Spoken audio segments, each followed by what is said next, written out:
বন্ধুরা, আপনাদের সবাইকে দীপা রান্নাঘরে স্বাগত জানিয়ে আজকে কাটি ভাজার রেসিপি নিয়ে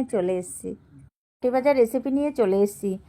দেখেন, এখানে আমি বেসন নিয়ে নিয়েছি, নর্মাল বেসন যেটা সেটাই নিয়েছি আমি, আমাদের মানে যেটা ঘরে খাই ওটাই। আর দিয়ে দিয়েছি আমি পরিমাণ মতন লবণ, হলুদ আর চিলি পেস্ট। এটা চিলি পেস্টও বলা ভুল, লঙ্কাটাকে আমি ঘরেই আমি একটা মানে সেই গরম মশলা আমরা কুটি সেটা দিয়ে মানে একটু থেঁতা করে নিয়েছি। আর দেবো এবার জল দিয়ে ভালো করে এটাকে দেখেন একটা ব্যাটার বানিয়ে নেব। দেখেন এরকম গাঢ় গাঢ় বানাতে হবে, কিন্তু বেশি পাতলা বানালে কিন্তু এটা ভালো হবে না বন্ধুরা।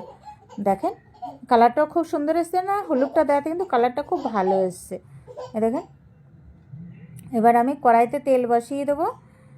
এদিকে তেলটা বসিয়ে দিয়েছি আগে, আর তেলের থেকে আমি এই অল্প তেল নিয়ে নেবো, 1 হাতার মতো তেল নিয়ে এটাতে দেবো হিং, যাতে হিংটা গরম হয়ে গন্ধটা খুব সুন্দর আসে। এটা কিন্তু অবশ্যই দেবেন, নাইলে কিন্তু ঝুরি ভাজার মজা আসবে না, কিন্তু আমি বলে দিলাম বন্ধুরা। এটা না দিলে ঝুরি ভাজার কোনো টেস্টই পাবেন না আপনারা। নর্মাল যদি এমনি মানে মশলা দিয়ে বানান, হিংটা তেলে গরম করে দেবেন, কাঁচা কিন্তু হিং দেবেন না। আর এখানে আমি একটা তেলের প্যাকেট নিয়ে নিয়েছি, সর্ষের তেলের প্যাকেট। আপনাদের কাছে যদি সে জিলাপি বানানোর কৌটোগুলো থাকে ওগুলো দিয়ে আপনারা করতে পারেন, আমার কাছে নেই, তার জন্য আমি তেলের প্যাকেট নিয়ে দেখেন একটা ঝুঁটির মতন বেঁধে নিয়েছি, মানে ব্যাটারটা ভিতরে নিয়ে নিয়েছি। আর একটা ছোট একটা মানে ছিদ্র করে নিয়েছি। এবার আমি আস্তে আস্তে আস্তে তেলের ভিতরে আমি দেখেন ছাড়বো। এবার একটু গোল গোল করে, দেখেন খুব সুন্দর হচ্ছে না। আর একদম দেখেন এখানে কিন্তু আমি কোনো খাবারের সোডা, বেকিং সোডা মানে কিছু মানে ব্যবহার করিনি। কেন, সোডা দিলে যদি বেকিং পাউডারও দেন আর সোডা দেন তাও কিন্তু ভালো হবে না এগুলো। আর দেখেন কত সুন্দর হয়েছে, কালারটাও খুব সুন্দর হয়েছে আর খেতেও দারুণ হয়েছে।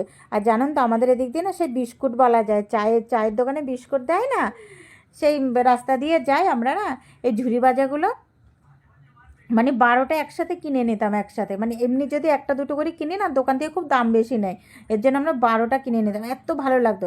আর যখন থেকে এটা বানানো মানে একবার ধরেছি, মানে এত ভালো লাগে বলার কথা। আমি কিন্তু মাঝে মাঝেই বানাই। এ দেখেন কত কুরকুরা হয়েছে।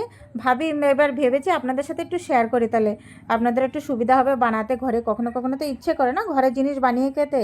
আর একদম মচমচ হয়েছে, দেখেছেন তো, আপনাদেরকে ভেঙে দেখালাম। মানে একবার হলো